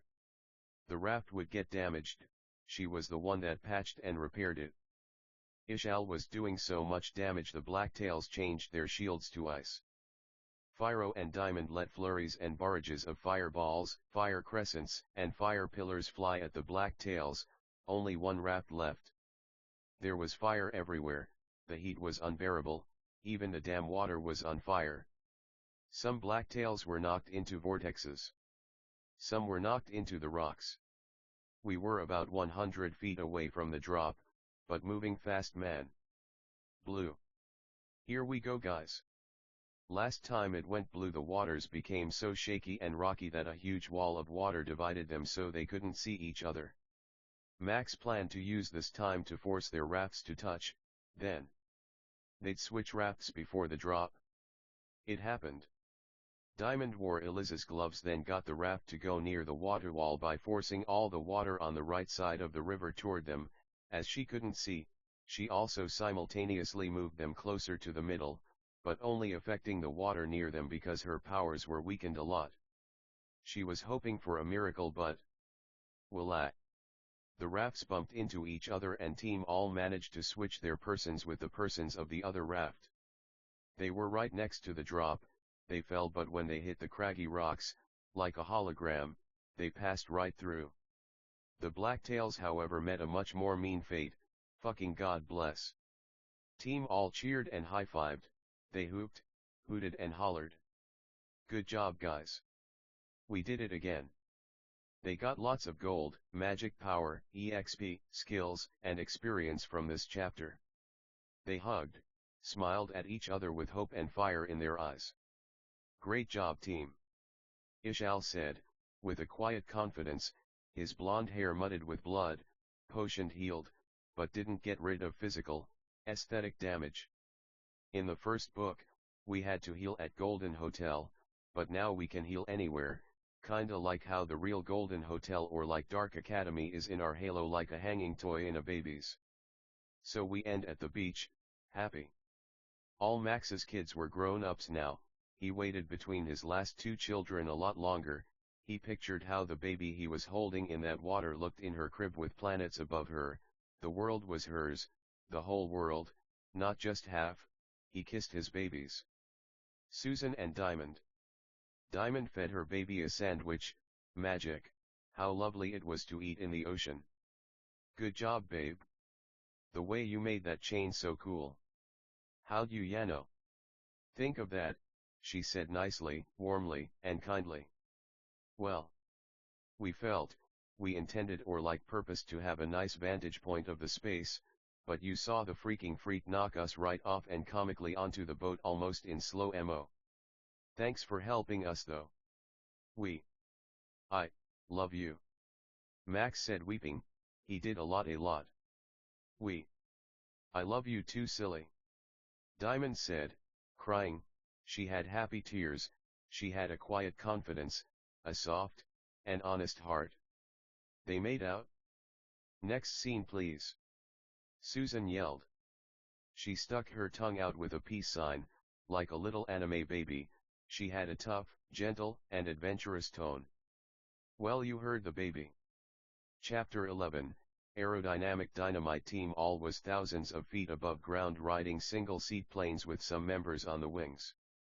Some planes had 2 wings, others 4, some had propellers, others didn't. Max, if we don't do something soon, we'll just become the world's prettiest fireworks show. Our idea's that we get a ball to ricochet off all their planes, that'll send them down in flames. If all else fails, we count our blessings, we all jump in the ocean. Jeter yelled to Max. Max was piloting Jeter while Fyro, Ishal, Diamond, and Oak were on the top 2 wings, not the bottom ones, there was no room. 100 planes versus 100 planes. 70 of ours were down. 30 of theirs were down. We were losing so much because we only had fire users so they kept using fire shields, you can only imagine how meanly or like rudely this was going for us. Impolitely to put it lightly. The remainder of our forces were more varied, but still, we were mainly fire-based. Maddie was gone. Max wept, She was a fire user. She got her powers in the Arctic when they had to build a fake golden hotel. She got her powers with Diamond, who looked like she was on her last legs. Sweetheart. We don't think we can do it. Diamond cried as she groaned the sentence out. Her stomach was bleeding, we were out of potions and there were no healing users around. Max made out with her, healed her, as he was the only one who could, then sent her back to the beach. His powers had limits, self-imposed, like he could only heal her if she left. Our planes were still going down like shooting stars, or like lightnings at night, or like leaves off trees. It was grim. Eventually, and not too long after, there were 2 planes left. Max's, and Abage's with Kyle, Preston, Icebert, and John. John was jumping from plane to plane, cutting the wings off, then jumping off before they sank so low he couldn't reach another plane. He jumped on a plane. Where do you goddamn motherfuckers get shit like this anyway? John yelled, teary-eyed, humorously, but seriously at the same time. Why the F should we tell you? You goody 2-shoeses only exist to hurt, harm, attack, offend, be mean, and rude to us. The real, really nice, actually good, good people. The blacktail pilot replied. John was fighting the wing riders with his sword. The blacktail was angry and crying at first, but he got a lot angrier and louder. How the F do you come into our world? We didn't hurt anyone, we haven't killed anyone. We haven't harmed an effing fly. How do you come into our world? Start fights with us, always win. And not feel an ounce of shame. John was still attacking the riders. He was angry, but he didn't know what to say. What a weird and blatantly untrue, offensive, loaded, arrogant, preloaded question. He was glad God frustrated their intelligence and words, or he surely would have no clue how to make it through his lifetime. Listen here, you damn scumbag. We are nice human beings. You're hurt human beings. Pretend to be human beings. Kidnap human beings. You act poor but you're rich, to you. You think you're so damn clever when the narrator says we don't know what to say. Goddamn excuse us for being honest. What you said was so stupid, we fucking thought we'd fucking pass away. You'll pay for their damn blood. They didn't even lose any loot because they fell in the ocean. You know nothing. You understand nothing, and this is the last time we'll hear your ugly ass nonsense, so help me good God. John yelled this triumphantly, broken-heartedly, nicely, meanly, godly, and holily. He was fighting the blacktails the whole time. They got his life bar to halfway, but eventually he was able to cut the wings off the plane, but he also stole some loot. Then he jumped to another plane while that plane went down in flames. Poor bastard, so misled.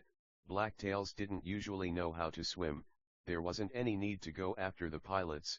They might put up a fight and there wasn't any need for unnecessary risks. So long, you fucking loser. John yelled from the top of another enemy plane. He was a fucking loser. What he said was true of himself, not us. For his insolence, death wasn't going to fucking be the end, unfortunately enough for him. Fyro had diamond water gloves. We were flying by some planes, attacking them, knocking the riders off the wings, using large vertical, crescent water blades. You morons should know your damn place, he'd yelled nicely, neatly, and confidently while swinging his arms for the water crescents. When you mess with the bull, you get the horns. Max. This idiots think we're afraid of him. Ha. Ha ha ha ha ha ha. We didn't know it was comedy night at the damn Chuckle Club hut. Fucking fuck you. Fyro yelled while laughing, crying. He was confident, he was loud, proud. No one could fault him for his love of God, love, kindness, hope, family, beauty, friendship, wonderfulness, amazingness, etc. Max's eyes glowed. He was covered in light over his whole body, like light eyes, like stickers almost, or like metal plates, or like pins that glowed in front of him from his forehead down to the air in between his legs. His voice changed. You could hear his normal voice, but now he also sounded like kind of a demon. A deep, distorted voice was behind his, it boomed or like echoed like rolling thunder. It was gray clouds before, though it was blue skies before that, but now the sky was getting black. Thunder crackled, boomed, and lightning bolts started striking the ocean at an alarming rate to the black tails. "This is the end of your little folly parade, wicked," Max said with quiet confidence. He was ready to end this. Ishal and Icebert froze some planes that fell. Oak hit some planes with his sequoia-sized and shaped baseball bat. Kyle sent drills, though some wings so their aerodynamic failed and they fell. Preston followed suit with huge drills that cut the wings off the plane. Abejo flew around, knocking planes into other planes with large wings for wind. Poor planes, these were actual people. There was a special preliminary that allowed the planes to retain their loot if shot down. However, those who made it to the end got the loot for the game, and they weren't really allowed to share. "Get him, Maxie. Show these damn fools we mean serious damn business," Kyle yelled while sending more huge drills at planes. He smiled, but he was serious, a fighter and a warrior at heart. "If anyone can do it, it's you, Max." Preston yelled when he said you. He pushed forward, which sent two huge drills at planes toward him. The force he pushed at was about 400 pounds, he could feel the resistance in his arms. His tone was brave, a lion's heart, with the soul and spirit of a gladiator of ancient Rome, a true hero, a lover, and a dear friend, family member, and kind brother. "Max, you have to channel the flora, groves, vines, plants, trees, fruits, vegetables, seeds, and crown shyness of your heart, squeeze it. Concentrate it. And just let those dragons fly, baby," yelled Oak. He was still hitting blacktails with that huge tree. His tone was compassionate, fiery, loving, hospitable, inviting, friendly, adventurous, and brave. Icebert was black, over 6 feet, with a boxed afro and a ripped body. "You got it, buddy. Our black brother. We love you, man. Thanks for everything. Let's go to the beach after this, huh? You know Susan's waiting," Icebert yelled. He did an uppercut when he said waiting and knocked a plane out the sky with a huge ice mountain. It felt like 300 pounds of force on his arm. He said this brotherly, hopefully, with the tone of dragons and spirits, the timbre of a friend who helped make a fake golden hotel, a man who was at his wedding, watched his kid, was way too good at Mario Kart, fucking, a true friend. "Don't let us down now, man. We wish you could do what you did, Max. You saved Dark Mirror, you basically made it Light Mirror." "Light Mirror. Ha ha, ha ha ha ha, we like the sound of that. You're the son of dragons, Max. So don't be afraid to let your dragons flyyyy. Abejo yelled. "A friend till the end. Max's favorite, the best, goat." His tone was reliable, comfortable, cozy, cute. "No, we're fucking kidding. He was such a legend though. He was the goat. For him. And everyone, he had to do it right now." Max floated among the 20 planes left, glowing, covered in eyes, white, bright. The eyes had no detail, just the general football shape of an eye. Suddenly huge dragons like snakes came from the ocean, the clouds, the sides, diagonally. They came everywhere, rushing like jets. They were all blue, white, black, gray, silver, gold, red, green. They were like holograms in that they overlapped each other. They covered the sky. That huge area, hundreds of feet by length and width, was covered in dragons, fire fur, reptile scales. They moved faster all of a sudden, like lighting going in and out of portals, so they just looked like lightning bolts. But if we played it in slow mo, we could see the beautiful majestic reptiles destroying the planes as they went through them. There was a sphere of portals with little crevices to see the world through. Team All was in the sphere. The dragons kept going through until all the planes fell. Team All cheered, hugged, high-fived. The dragons went back in their portals. The portals disappeared, and when the portals disappeared, the sky became blue. Next thing you knew, they were at the beach. Good job, Daddy. Tell us, Daddy, how many dragons are there? Susan said with a kind, loving, soft, innocent, silly, beautiful curiosity. Honey. There's so many dragons only God knows, and our friends the jinns. Max said. Jinns were beings who looked like robots but were actually aliens. Their head was a sphere that constantly spun with brains like liquid plasma or like plasma lamps. Whoa! Susan said with a serious, wide-eyed, open-mouthed expression. Not smiling but just genuinely shocked and awed. And Daddy wants to give you a gift, Mommy. Diamond said kindly. Susan yelled in joy. It was a baby dragon. The fire was cool to the touch, it flew, it had cold scaly skin, it was her best friend. She cried, hugged her, they smiled, kissed. Max made out with his wife, he kissed his baby, and the scene of families playing at the beach having fun, screaming, laughing, yelling, making sandcastles, praying, reading, faded to black. Chapter 12, Burning Beards Runaway by Aurora inspired this next chapter. The music video is absolutely stunning, the snow is gorgeous, the song hits home. And I was running far away, would I run off the world someday? Nobody knows, and I was dancing in the rain, I felt alive and I can't complain. We feel like in this world, where the edges of earth are like this, it's more than possible to run off the world. The music video shows such beautiful snow, beautiful scenery, and we feel more than any song inspires emotions of hope, adventure, wonder, anime, a black sky with planets, not just stars but planets, sirens, rain, a broken beautiful city. So this next chapter's that, a rainy anime city, planets in the night sky, a visit to the underside of Dark Mirror. It's a flat plane with nothing on it, feeding dogs in the rain, cigarettes, tears, game overs, fist fights, alcohol, sleep, the feeling of being in a relaxing, healing, potion, elixir. To be in a hot tub, is to be in our own soul. But no, take me home where I belong, I got no other place to go. No, take me home where I belong, I got no other place to go. No, take me home where I belong, I can't take it anymore. When snow falls, it falls upside down, it spins, it grows. When it stops growing, it realizes how much bigger it is than other snow. When leaves die, they become crunchy black snow leaves on the ground, or like puddles, wet, dirty, stepped on by those going to work, the gym, the coffee shop. We all have human beings we love.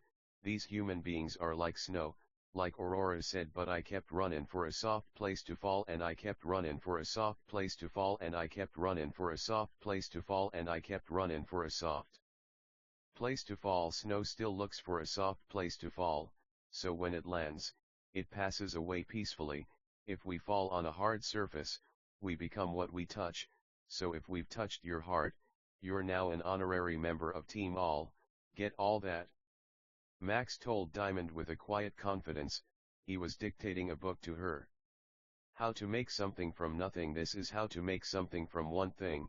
They were in Max's suite, the one where he read Tifios, played ocarina, where she cooked for him, where he played truth or dare with his friends. I run from the liars, the fuel on the fire. I know I created myself. I know I can't fight the sad days and bad nights, but I never asked for your help. You got hurt. No, we don't belong together, so you took the love from my arms into the arms of yours. But I don't need a cure for me. I don't need it. No, I don't need a cure for me. I don't need it. No, I don't need a cure for me. When we die, we become like snow. We grow ice flowers, fire flowers, like wind that won't stop. Our heart keeps drowning in the effervescent love of what it is to be wounded by dark academia's fountain. Visit room DS15. The undying desire for movies is what makes butter sweeter. And our friends in fucking short, that's the cure for me. That sounded nice, sweetie. Listen, why's the world look like that now? It looks like we're so close to planets. We can see them, we know it's always night, but now there's color. We feel kinda scared. Diamond wept. She said this with a humorous, interested, apprehensive Curious Timber. Well, we heard a special event is happening, the other half of Dark Mirror is getting a gravitational field, so we'll have to check it out. Max said. He cried. He was apprehensive for Diamond's safety. He said this with quiet confidence, love, kindness, curiosity, and love. Susan was with Susan. She loved watching her little protege. They were the best of friends. What do you think our youngest is doing? Mama misses little under mommy. Sometimes we called moms under moms because we didn't know if God meant like don't call anyone dad nor mom. Diamond said this with a silly, goofy, cute, adorable, motherly, protective, confident tone. Well, hopefully she's still practicing her shapes. We know they were going to the beach again. Hopefully she gets to play with her friends again. The water's so blue at that beach, the heat rings like a faded view of the beach. Susan had the lunch you made her. She also has her daddy's heart, and her mom is amazing, wonderful, kind, nice, neat, swell, polite, honest, personality. They both clapped and cheered at the thought of their daughter living a nice, neat, swell, kind life on Dark Mirror. Snow was white. When white snow melts, it become clear water, but only because it forgot what it looked like. Like C2 said in Code Geass, do you know why snow's white? Because it's forgotten what color it's supposed to be. We'd argue again that the color snow is trying to be is actually crystal clear like our snowy, white, clear, watery, beating, red, candy, strawberry, heart-shaped sunglasses, glaring, beaming, reflective, black, Dark Mirror, Golden Hotel, well you get the point. Heart. It wouldn't stop raining. Now we saw regular human beings. Blacktails too, but it seemed the human beings couldn't see them. We saw Japanese men smoking cigarettes under umbrellas, kids in raincoats like Suzuki from Ponyo. American businessmen in black and gray suits on phones in a hurry to get to somewhere. Work, food, friends, family, these were NPCs.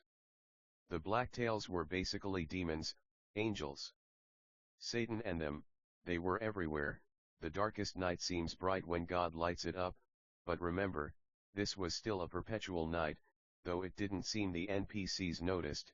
The sky was full of planets, stars, comets, but no one noticed. They probably only saw money. We saw a drunk woman intend or like purpose to feed a dog. She did. Nice dog. That was nice.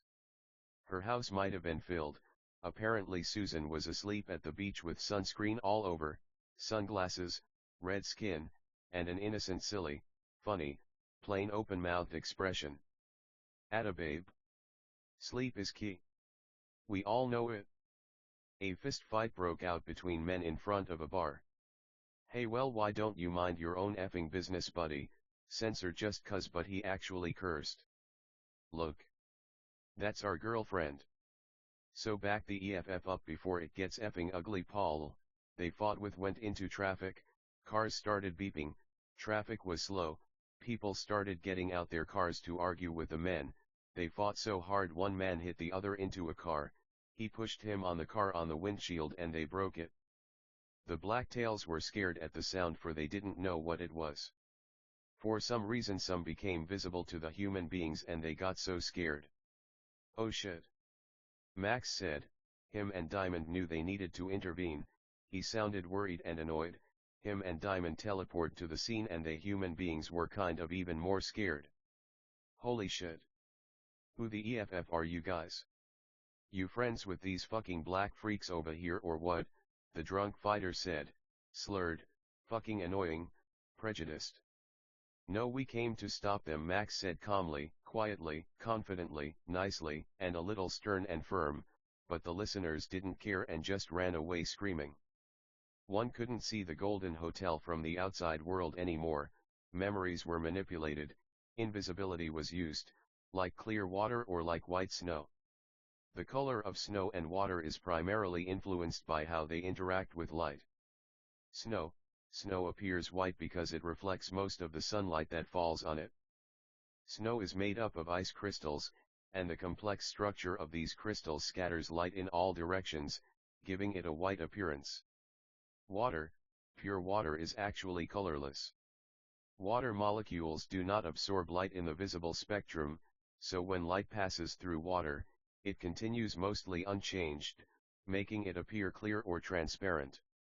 Snow water, when snow melts, it turns into liquid water.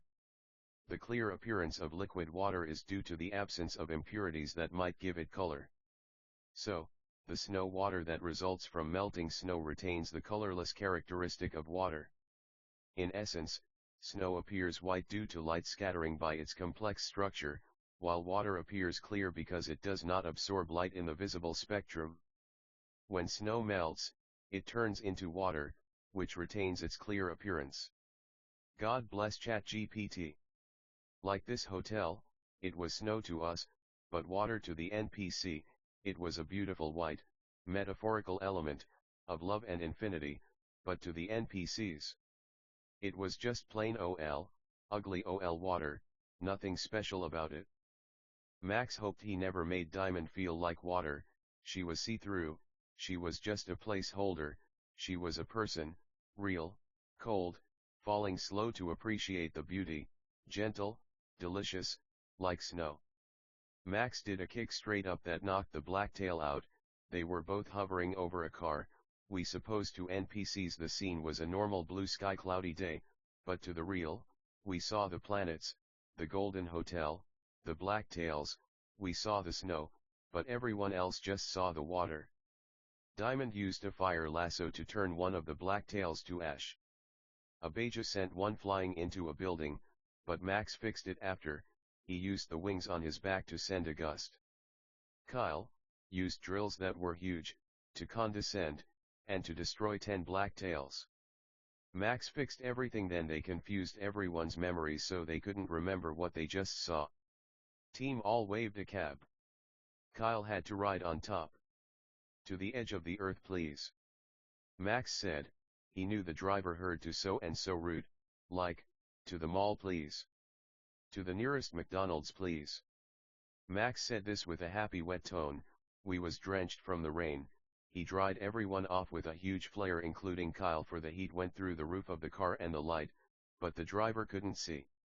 So what brings you folks to the big city, huh? Tourists love the summertime. Apparently the driver heard, hi. We're new to the city, we were looking for a nice, neat,